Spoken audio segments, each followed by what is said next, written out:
Alright, so let's prove this identity. So we have 1 minus cos over 1 plus cos. Then this is equals to cosec minus cot, then square. So let's work with the right hand side. So on the right hand side, cosec is 1 over sine.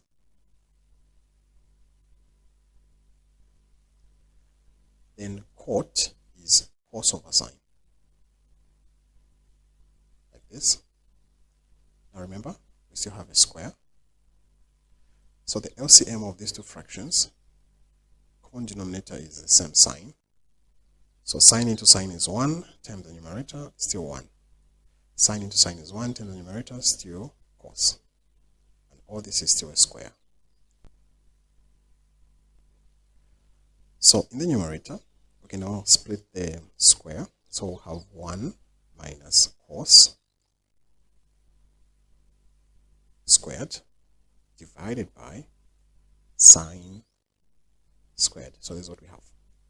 So numerator is 1 minus cos as it is. Denominator is 1 minus cos because we're squaring them. Denominator is sine square. Now I need to use this identity, this one here. We know that sine square plus cos square is equals to 1.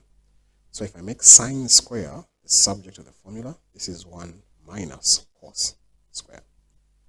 Like that. So this means that I can replace sine square with 1 minus cos square. So I have something like this. So now the next step here would be to apply the difference of two squares.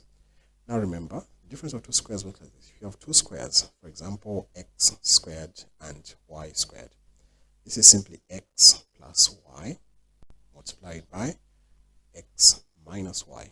That's how we apply the difference of two squares. In this case, the two squares is 1. The two squares are 1 and cos. So 1 minus cos, 1 minus cos.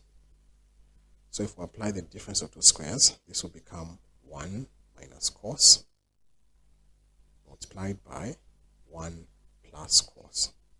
Like that. So just like that, these two cancel out. So if those two cancel out, this implies that what we remain with is 1 minus cos divided by 1 plus cos. Clearly, this is what we have on the left hand side.